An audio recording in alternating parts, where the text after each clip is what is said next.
Admiral Hyunwoo Kim stood at the observation deck of the human transport ship as it approached Nexus Prime. The massive space station looked like a metal flower blooming in the darkness of space. Its countless lights twinkled like stars, and ships from dozens of different worlds moved around it like busy insects.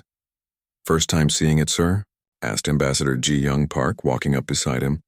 She wore the formal blue uniform of the Earth Diplomatic Corps, with small flags of all human colonies on her chest. "Yes," Hyunwoo replied, adjusting his own military uniform. "Hard to believe we're finally here," Ji-Young nodded. "After 300 years of wondering if we were alone in the universe, and now this." Colonel Dongmin Lee joined them at the window. He was younger than the other two, but his sharp eyes missed nothing. "The intelligence reports don't do it justice. That station must be home to millions of beings." The three humans had spent months preparing for this moment. Earth had made contact with the Galactic Council only 2 years ago, when one of their scout ships had found human colonies in the Outer Rim. The Council had sent a message saying they wanted to meet with human leaders. It seemed like the start of a new age for humanity. Their ship docked at Bay 47, and the humans stepped out into the station proper. The corridors were huge, built to accommodate species much larger than humans. Strange beings walked past them, some tall and thin, others short and wide, some with extra arms or different colored skin. A small floating robot approached them. "Human delegation, please follow," it said in perfect English. Its voice sounded cold and mechanical. They followed the robot through winding passages filled with alien art and writing they couldn't read. Other beings stared at them as they passed. Some looked curious. Others seemed annoyed, as if humans were taking up space they didn't deserve. The council chamber was enormous. Hundreds of seats rose up in circles around a central speaking area. Most of the seats were filled with aliens of every shape and size imaginable. The air hummed with conversations in languages that sounded like music, grinding metal, or rushing water. "Impressive," whispered Dongmin. "Intimidating is more like it," Ji-Young replied. A tall, elegant alien with purple skin and 4 arms stood at the center podium. This was Velthar, the council speaker. His voice boomed across the chamber when he spoke. "We call this session to order. Today we hear from the species that calls itself human." The way he said human made it sound dirty. Hyunwoo felt his jaw tighten, but he kept his face calm. "Humans," Velthar continued. "Your species has been expanding into space for only a few centuries. You have no great works of art, no advanced technology, no contributions to galactic civilization. You are young and naive." Ji-Young stepped forward. "Speaker Velthar, we come seeking friendship and cooperation. While we may be new to galactic society, humans have much to offer. We are quick to learn, adaptable, and eager to contribute." Several aliens in the chamber made sounds that might have been laughter. A massive creature with thick gray skin and small eyes spoke up. This was Thurix of the Mordani. "Contribute?" Thurix's voice was like rocks grinding together. "What could primitives like you possibly contribute? You still fight wars among your own species. You still pollute your homeworld. You are barely above animals." Hyunwoo's hands clenched into fists behind his back. Beside him, Dongmin's breathing became shallow and quick. Ji-Young kept her voice steady. "We acknowledge our species has room for growth, but we have also shown great progress. We've ended most conflicts on Earth. We've learned to work together across different cultures and beliefs. We've spread to dozens of worlds and built thriving colonies." "Built colonies on empty worlds," said another alien with green scales and long claws. "Any species can breed and spread." "That proves nothing." A sleek silver-skinned being stood up. "The Quinn Collective has studied human behavior for 2 years. They show no signs of advanced intelligence. Their technology is crude. Their social systems are chaotic. We see no reason to grant them even associate membership in this council." The chamber filled with approving sounds from hundreds of alien throats. Velthar nodded. "The council has reviewed your species extensively. We find you lacking in every measure of civilization. You are impulsive, violent, and short-sighted. You would disrupt the peace and order we have built over millennia." Ji-Young tried again. "With respect, Speaker, every species has its unique strengths. Humans are creative problem solvers. We adapt quickly to new situations. We could bring fresh perspectives to the council's work." "Fresh perspectives?" Thurix laughed, a sound like boulders falling down a mountain. "You mean chaos and destruction?" "No, little humans. The galaxy has no place for your kind among its leaders. Then what do you propose? Hyunwoo asked, speaking for the first time. Belthar's 4 eyes focused on him. Admiral Kim, is it? Your species will be permitted to exist naturally. The Council is not cruel, but you will accept your proper place. You will serve as a labor force for the more advanced species.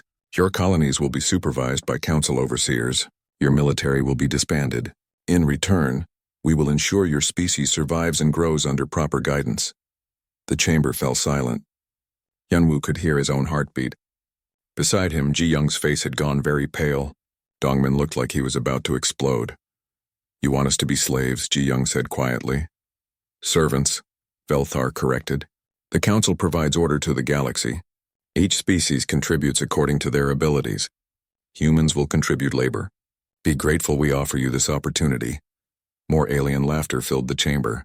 Some beings were pointing at the humans and making gestures that clearly meant mockery in any language. Ji-young straightened her shoulders. The human species respectfully declines your offer.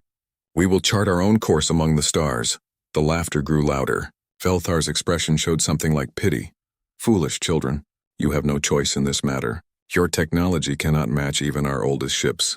Your worlds are scattered and defenseless. You will accept Council guidance or you will face the consequences of defying galactic law. Hyunwoo stepped forward. And what consequences would those be? Your species will be contained to your current worlds. Any expansion beyond your existing colonies will be prevented by force. Any attempt to develop military technology will result in immediate action. You will learn your place one way or another. The human delegation stood in silence for a long moment. Around them, hundreds of alien beings watched with amusement, as if they were seeing children being disciplined. Finally, Ji-young spoke. The human delegation thanks the Council for its time. We will return to our government with your message. See that you do, Belthar said dismissively. And remember, humans, the galaxy is vast and dangerous. Your species needs protection. We offer that protection in exchange for service.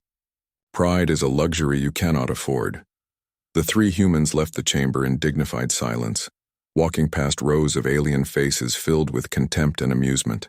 Nobody tried to stop them or offer apologies. The message was clear. Humans were unwelcome as equals. As their ship departed Nexus Prime, war correspondent So-jin Choi finished writing her report. She had watched everything from the observation gallery. Her broadcast would reach every human world within days, carrying news of the greatest insult in human history. The age of innocent exploration was over. Something darker was about to begin. President Tae-hyun stared at the holographic display showing every human colony in known space. Red dots marked each world, scattered across dozens of star systems. They looked so small and lonely against the vast darkness. Show me the alien territories, he said quietly. The display changed. Now green areas showed the space controlled by the Galactic Council.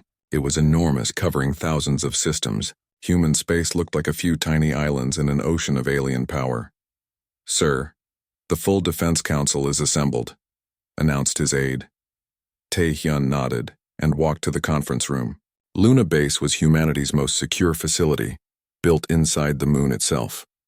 If war came, this would be humanity's command center. The Defense Council sat around a massive table made from earth oak. Fleet Admiral Min-ho Kang stood at the head, his weathered face grim. Beside him, Dr. Yoon Ji-nam fidgeted with her tablet, her eyes bright with nervous energy. Gentlemen, ladies, Tae-hyun began, you've all seen Ambassador Park's report. The Galactic Council has made their position clear. They want us as slaves, not equals. General Woo Jin-han leaned forward. Mr. President, their military strength is overwhelming. Our intelligence suggests they have thousands of ships, weapons we don't understand, and technology, centuries ahead of ours. Are you saying we should surrender? Asked Admiral Kang, his voice sharp. I'm saying we need to be realistic about our chances. Dr. Nam cleared her throat. Actually, we might have more options than you think. All eyes turned to the scientist. She was small and quiet, but her mind was one of the sharpest in human space. Go on, Doctor, Tae-hyun said. For the past 10 years, we've been working on several classified projects. The Council thinks they know our capabilities, but they only see what we've shown them. We've kept our best work secret. She activated her tablet and new images appeared on the main screen. Project Ghostwalk has developed stealth technology that can hide our ships from most known sensors. Project Thunderbolt has created new weapons that use quantum manipulation instead of traditional energy beams. And Project Fortress has been building hidden shipyards and asteroid fields across the outer colonies. The room fell silent. Even Admiral Kang looked surprised. "How many ships?" he asked. "Enough," Dr. Nam replied. "We've been preparing for this possibility since first contact. Not because we wanted war, but because we learned from history. Humanity has always faced stronger enemies. We survive by being smarter, not stronger." President Yoon sat back in his chair. "What are you recommending, Doctor?" "We don't fight their kind of war. We don't line up our ships and trade shots with their fleets. We hit fast, hit hard, and disappear. We make them afraid to leave their safe systems." General Han nodded slowly. "Guerrilla warfare, but in space. It could work if we're careful." "We'll need time," Admiral Kang said. "Time to train crews, position ships, gather intelligence." "We might not have much time," Taehyun warned. The Council's message was clear. Submit or face consequences. As if summoned by his words, an aide rushed into the room. "Sir, urgent message from Captain O on the Indomitable." The main screen changed to show Captain Seung Hwan Oh, commander of humanity's most advanced stealth ship. His face was tense. "Mr. President, we've detected alien ships entering the Sol system. They're building some kind of station at the edge of the asteroid belt." "What kind of station?" Admiral Kang demanded. "From the energy readings, it looks like a monitoring post. Big enough for a full garrison and long-range sensors." Taehyun felt his blood go cold. "They're watching us." "It's more than that, sir," Captain O continued. "We intercepted their communications. They're not just monitoring. They're preparing. Preparing for what? According to the transmissions, they expect humanity to reject Council authority. The station is the first step in something called containment protocol. They're planning to blockade our entire species." The room erupted in angry voices. Taehyun held up his hand for silence. "Captain O, how long before the station is operational?" 3 weeks, sir. Maybe less. "And how long before we can stop them?" Dr. Nam was already working on her tablet. "If we activate Project Fortress immediately, we could have a strike force ready in 10 days. "Do it," Taehyun ordered. "Signal all hidden facilities. Begin full activation." Admiral Kang stood up. "Sir, once we attack that station, there's no going back. The Council will know we won't submit peacefully." "Good," Taehyun replied. "Let them know exactly what humanity thinks of their generous offer." Over the next week, human space came alive with secret activity. In the asteroid fields of Kepler 442, Commander Yejin Seo supervised the emergence of Shipyard Alpha. The massive facility had been disguised as a mining operation for 5 years. Now it revealed itself as one of the most advanced military construction sites in human space. Ships that had been hidden in pieces were assembled rapidly. Crews that had trained in secret came out of hiding. Weapons that existed only in classified reports were loaded onto combat vessels. Captain O continued his surveillance of the alien station. Each day it grew larger and more dangerous. Long-range sensors were being installed. Weapon platforms were taking shape. Soon it would be able to monitor every ship movement in the inner system.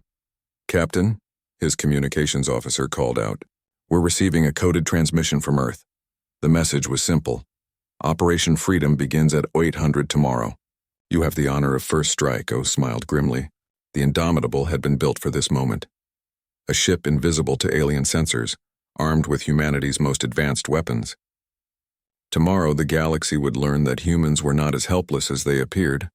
Meanwhile, on colonies across human space, people were preparing for war.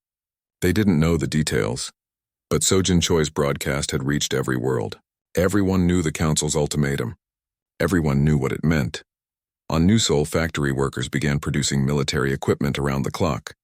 On Terra Nova, farmers stockpiled food for potential sieges.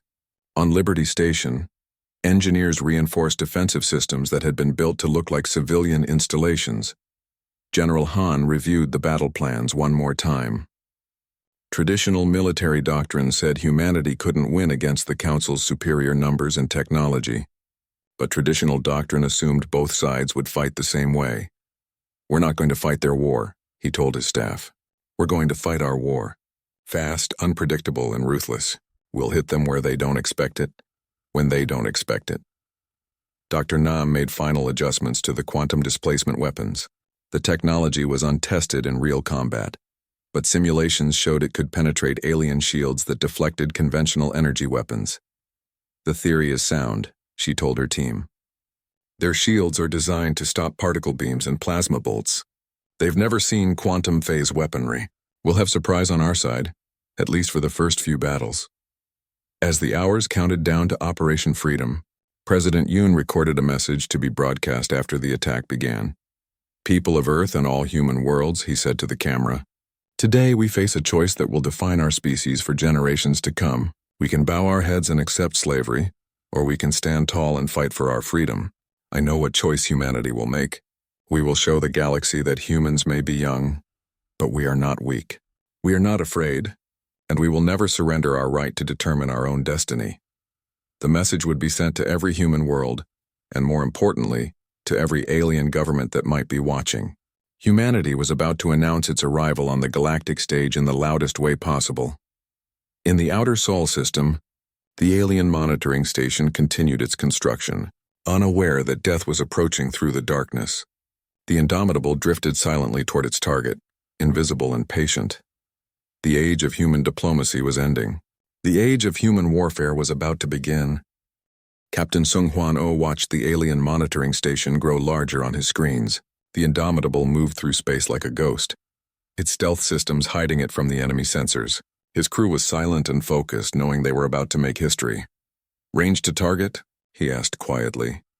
50,000 kilometers and closing, sir, replied his weapons officer. Quantum torpedoes are armed and ready. Any sign they've detected us? Negative, Captain. Their sensors are still scanning in the wrong directions. Oh nodded. The aliens had never faced human stealth technology before. They were looking for ships that gave off heat and radio signals, not vessels that could mask both. Sir, his communications officer whispered. Incoming message from Admiral Kang. Operation Freedom is go. All stations battle ready, Oh commanded. Target the station's main power core. One shot, then we disappear. The Indomitable fired its quantum torpedoes. The weapons moved through space faster than light itself, appearing inside the alien station without warning. The explosion was brilliant white, tearing the station apart from within. Direct hit, shouted the weapons officer. Station destroyed, sir. Jump us out of here now, Oh ordered. The ship vanished into hyperspace just as alien patrol vessels arrived at the debris field. The enemy found nothing but wreckage and empty space. News of the destroyed station spread quickly through both human and alien space. On Earth, President Yoon's recorded message played on every channel. On alien worlds, military commanders tried to understand how humans had destroyed a fortified position without being detected. But the real war was just beginning. 3 days later, the Velthari Empire struck back with overwhelming force. Admiral Zextar led a fleet of 30 warships to the human mining colony on Kepler 442b. The planet had no military defenses, only civilian miners and their families. The alien fleet surrounded the planet and demanded surrender. When the colonists refused to abandon their homes, the Velthari began orbital bombardment. The attack was brutal and efficient. Cities burned under alien energy weapons. 30,000 humans died in the first hour. The survivors sent desperate messages to Earth, begging for help that was too far away to arrive in time. Colony Administrator Yan Ho Park made the final transmission before the communication center was destroyed. This is Kepler Colony to all human worlds. The aliens are killing everyone. Men, women, children, they don't care. They want to teach us fear, but we're not afraid. We're human. We'll die as humans, free humans. Avenge us. The transmission cut to static as the colony died. When news reached Earth, the mood changed from determination to rage. The aliens had killed civilians, including children, to make a point. Humanity's response was swift and merciless. Admiral Subin Lim commanded the human revenge fleet. Unlike the alien forces, her ships were small and fast, built for hit-and-run attacks. They appeared at the edge of the Kepler system just as the Velthari fleet was preparing to leave. Remember the miners, she announced on all channels. No mercy. The human ships attacked like wolves hunting a larger predator. They came from multiple directions, using speed and stealth to avoid the heavy alien weapons. Lieutenant Haewon Choi led the fighter squadrons, her small craft dancing between the massive enemy ships. Ghost Flight, this is Ghost Leader, she called to her pilots. These aliens think size matters. Let's show them they're wrong. Her fighters swarmed around the alien vessels like angry insects. The Velthari had never seen such aggressive, unpredictable flying.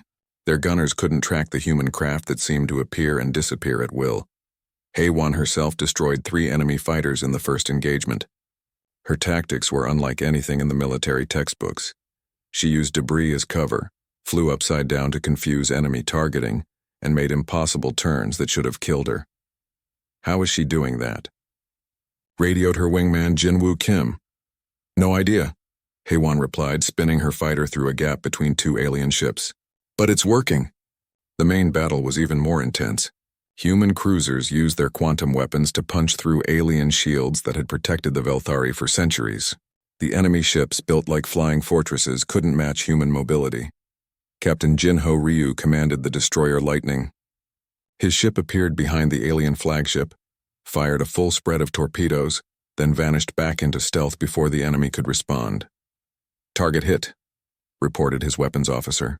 Enemy shields down 40%. Good. Make another pass. The Lightning struck again and again, each attack weakening the massive alien ship. Other human vessels followed the same pattern. Strike fast, disappear, strike again. The Velthari admiral grew frustrated, ordering his ships to fire at empty space where he thought human vessels might be hiding. The battle's turning point came when Commander Kyung-min Park realized his cruiser Defiance was badly damaged. Enemy fire had crippled his engines and weapons. His ship was dying, but he wasn't finished fighting. All hands, abandon ship, he ordered his crew. Get to the escape pods. Sir, what about you? Asked his first officer. Park smiled grimly. I'm taking this ship on one last mission. He aimed the Defiance directly at the alien flagship and pushed the engines to maximum power. The damaged cruiser accelerated toward its target like a guided missile. The Velthari admiral watched in horror as the human ship approached. His gunners fired desperately, but the Defiance was already too close to stop. The collision was spectacular. The human cruiser punched through the alien flagship's hull, its fusion reactor exploding deep inside the enemy ship. Both vessels died together in a brilliant fireball that lit up the entire system. The remaining Velthari ships retreated immediately. They had come expecting easy victory over primitive humans. Instead, they had lost their flagship and half their fleet to tactics they didn't understand.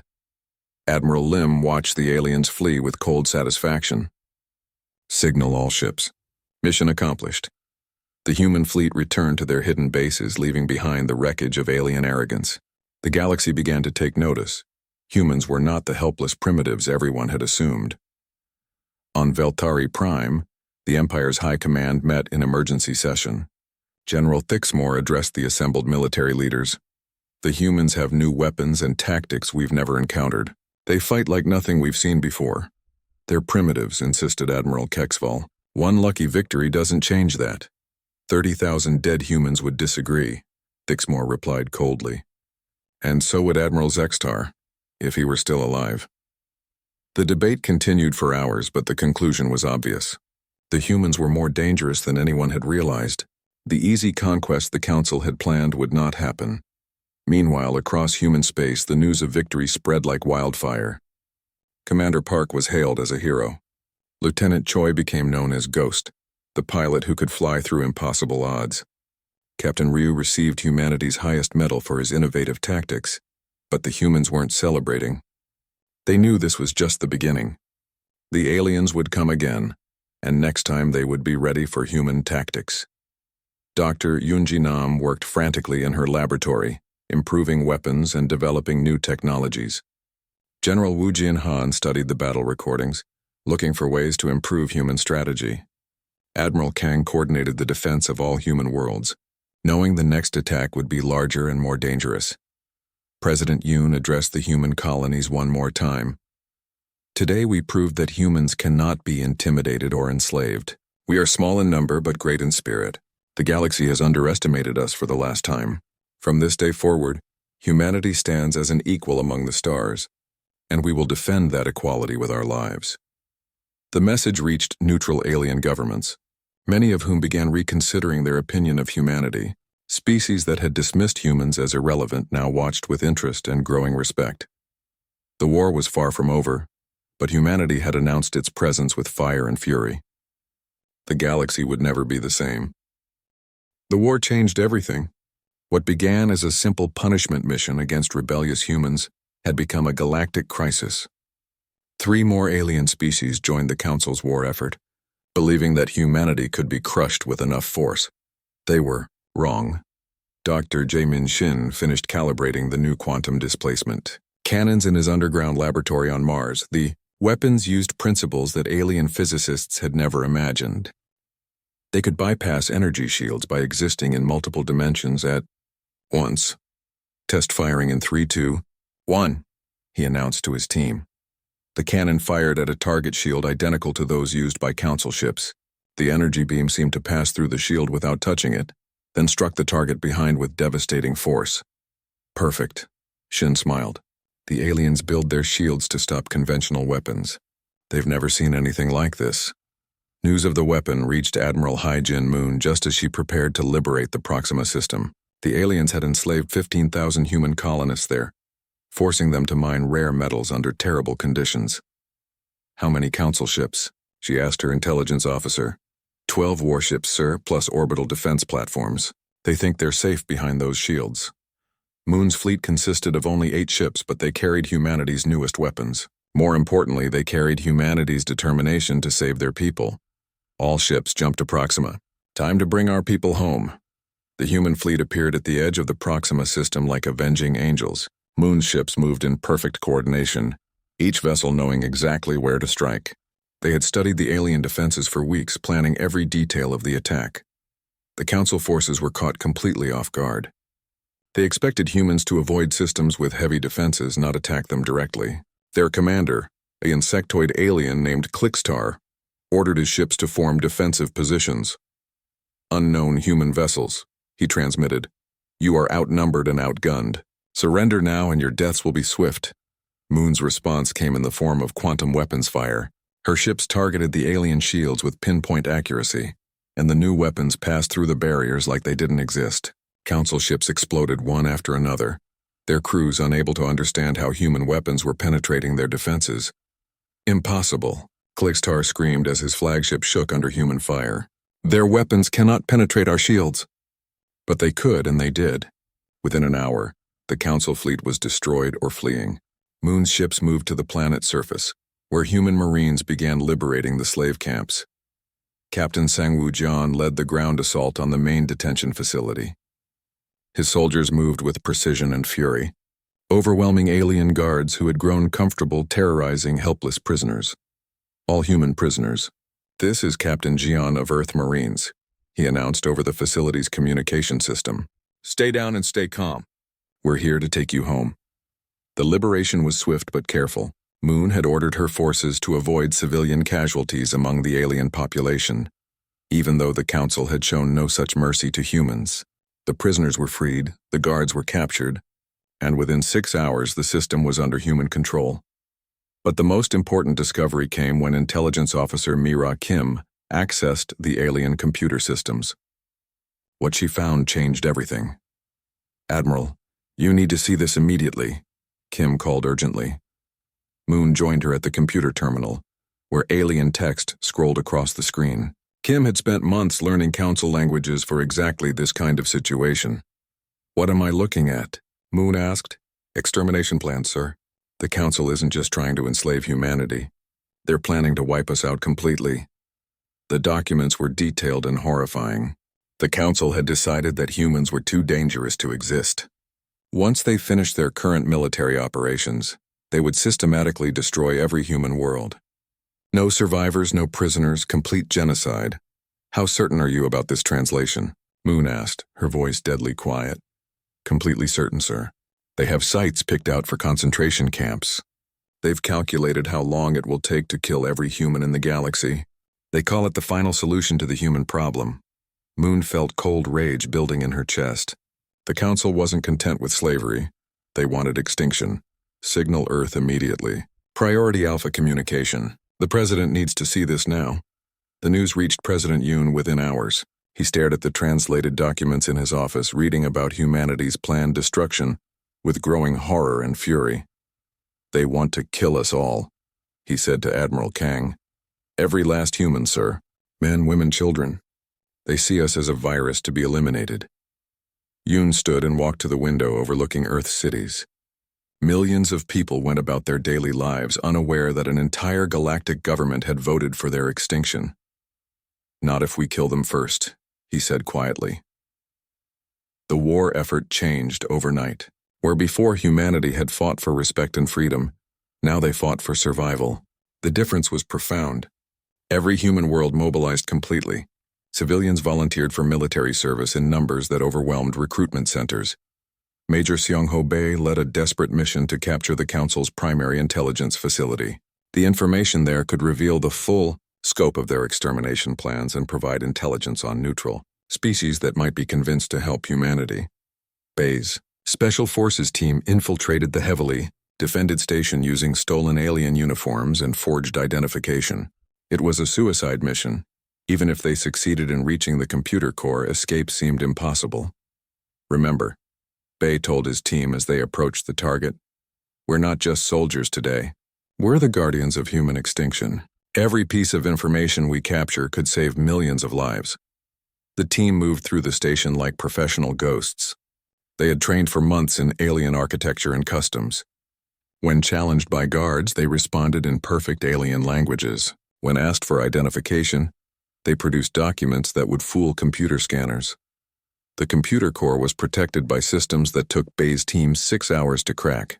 Every minute they spent there increased the risk of discovery. But the information was too valuable to rush. Got it, announced Specialist Yong-Woo Lee. Downloading everything. Military plans, diplomatic communications, species profiles, everything. How much longer? Bae asked, watching the corridor for approaching guards. 3 more minutes, sir. They didn't have 3 minutes. Alien security forces had discovered the infiltration and were closing in from all directions. Bae made a decision that would haunt him forever. Lee, take the data and go. The rest of us will buy you time. Sir, we can all make it if we... That's an order, Specialist. Humanity needs this information more than it needs us. The firefight was brutal. Bae's team held the computer core against overwhelming odds, giving Lee time to escape with the stolen intelligence. They died as they had lived, as soldiers protecting their species. Lee's escape pod was picked up by a human patrol ship 12 hours later. The information he carried was priceless. Complete records of the Council's genocide plans, detailed intelligence on every alien military force, and most importantly, evidence that several neutral species were horrified by the extermination plan. When the documents were released to galactic media, the effect was immediate and explosive. Species that had remained neutral in the Human Council War suddenly found themselves choosing sides.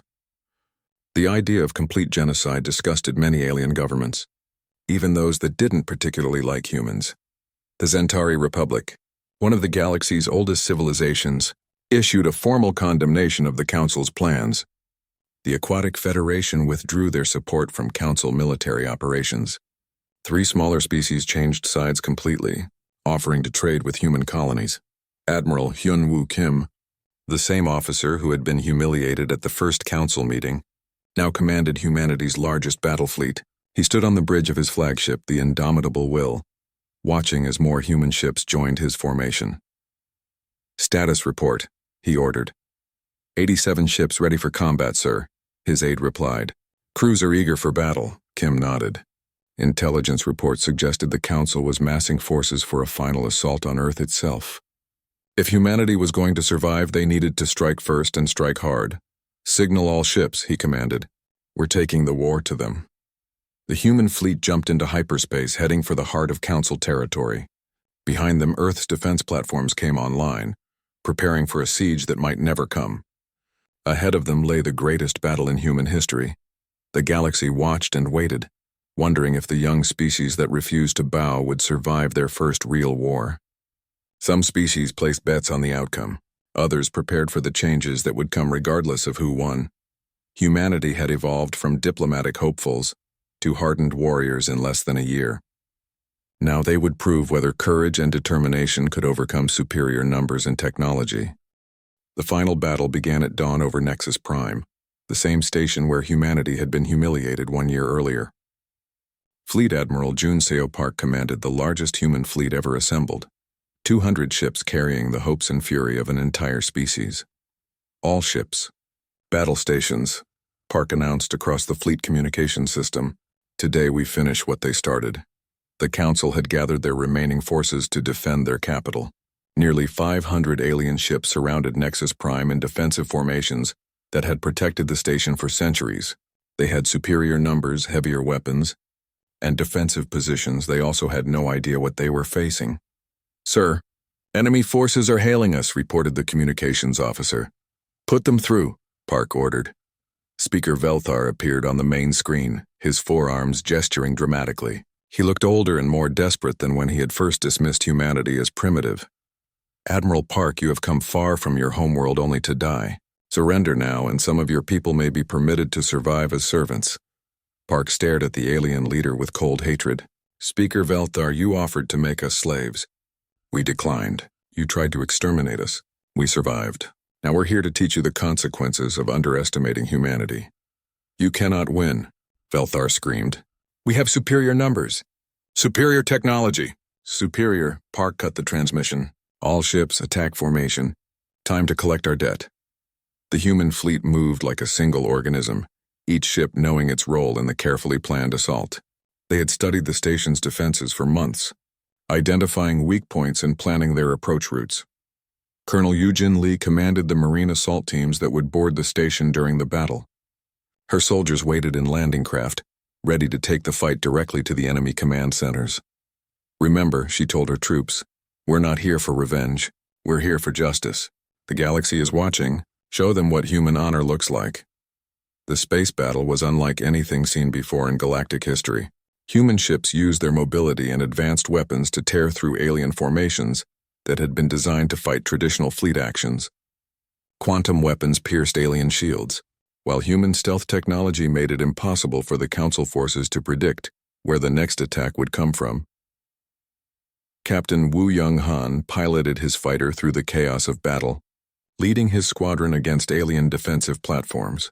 The platforms were massive, bristling with weapons that could destroy capital ships, but they were also slow and predictable. "Red Squadron, follow my lead," Han called to his pilots. "Hit the power generators, then get out." The fighters dove toward their targets like hawks attacking prey. Alien gunners fired desperately, but the small human craft were too fast and too agile. One by one, the defensive platforms went dark as their power systems were destroyed. The battle raged for 6 hours. Human ships took heavy losses, but they gave back more than they received. Alien formations that had seemed invincible began to break apart under the relentless human assault. The turning point came when Admiral Park realized that the EU station's main shields were powered by 3 massive generators deep inside the structure. If those generators could be destroyed, Nexus Prime would be defenseless. "Colonel Lee, are your Marines ready for a boarding operation?" "Ready and waiting, sir," Lee replied from her assault craft. "Take your teams to those generators. We'll cover your approach." Lee's Marines launched from their ships in small, fast transports that dove toward the station like bullets. Alien fighters tried to intercept them, but human escort vessels drove off the attackers. The Marines breached the station's hull and fought their way through corridors filled with desperate alien defenders. The fighting was close and brutal, but the humans had trained for exactly this kind of urban warfare. "First generator down," Lee reported as her demolition expert planted charges on the massive power core. "Second generator secured," called Lieutenant Yoon Park from another section of the station. The third generator was the most heavily defended. Lee led the assault personally, fighting through waves of alien security forces to reach the target. "This is it," she told her explosives specialist. "Make it count." The charges detonated with devastating effect. All 3 generators died simultaneously, and Nexus Prime's shields collapsed completely. "Shields down," Park announced to his fleet. "All ships focus fire on the command section." Human weapons poured into the station's control centers. The structure, which had stood as a symbol of alien power for 1,000 years, began to break apart under the sustained bombardment. In the station's council chamber, Speaker Velthar watched his empire crumble around him. His military commanders reported defeat after defeat as human forces overwhelmed their defenses. "Sir, we must evacuate," urged his aide. "The humans will be here soon." "No," Velthar replied, his voice hollow with despair. "I will not flee like a coward. If the humans want me, they can come and take me. 20 minutes later, Colonel Lee's Marines breached the council chamber. They found Velthar sitting alone at the same podium, where he had once dismissed humanity as beneath notice. "Speaker Velthar," Lee announced, "by the authority of the Terran Commonwealth, you are under arrest for crimes against humanity and genocide." The alien leader looked up at her with defeat in his 4 eyes. "You have won, human. What now?" "Now you face justice," Lee replied simply. The remaining council forces surrendered within hours. Their military commanders, seeing their capital destroyed and their leader captured, realized that continued resistance was futile.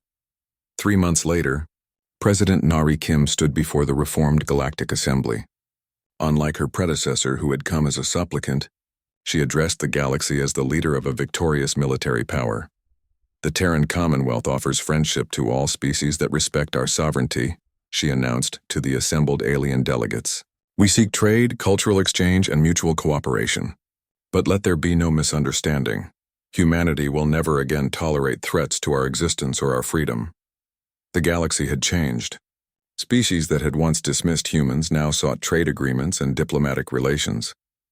The Council's former member worlds scrambled to establish peaceful relationships with the new human government. Ambassador Wu Young-han, who had replaced the murdered Ji Young Park, presented humanity's new diplomatic framework. It was simple and direct: respect human rights and humans would respect yours. Threaten human worlds and face the consequences. The trial of Velthar and other council leaders became a galactic media sensation. For the first time in history, a species had held alien governments accountable for genocide. The precedent would influence interstellar law for generations to come. Some of the alien leaders were executed for their crimes. Others received life imprisonment. A few who had opposed the extermination plans received lighter sentences in exchange for cooperation with the new galactic order. Construction began on New Geneva Station at the edge of human space. The massive facility would serve as humanity's primary diplomatic and military headquarters, a clear signal that humans intended to be major players in galactic affairs. Dr. Yoonji Nam, now promoted to head of the Commonwealth Science Division, oversaw the development of new technologies that would ensure human military superiority for decades to come. The species that had once been dismissed as primitive now led the galaxy in several fields of scientific research. 5 years after the war's end, Admiral Hyunwoo Kim stood in the same council chamber where humanity had been insulted and threatened. Now it served as a memorial to the 30,000 humans who had died in the council's first attack. "We remember," he said quietly, placing flowers at the memorial wall. "We remember what it cost to earn respect in this galaxy." Behind him, construction crews worked to convert the former council stronghold into a university where alien and human students would study together. The irony was intentional. Where once aliens had plotted human extinction, now they would learn from human teachers. The galaxy had learned its lesson about underestimating humanity. Species that had existed for millennia now spoke of humans with respect, caution, and in some cases fear. The young race that had been dismissed as barely evolved primates now stood among the greatest powers in known space. Humanity had paid a terrible price for that respect. Hundreds of thousands of dead, entire colonies destroyed, families torn apart by war. But they had also gained something precious: the absolute certainty that they would never again bow to alien demands or accept slavery as the price of survival. The age of human innocence was over. The age of human power had begun. In the depths of space, human patrol fleets continued their vigilant watch over the trade routes and colony worlds that now formed the Terran Commonwealth. They had learned that peace required strength and freedom demanded eternal vigilance. The galaxy was vast and full of potential threats, but humanity was ready for whatever came next. They had faced extermination and survived. They had been dismissed as primitives and proven their worth in battle. They had earned their place among the stars through courage, sacrifice, and unbreakable determination. The Council had wanted to teach humanity its proper place in the galactic order. In the end, they had succeeded beyond their worst nightmares.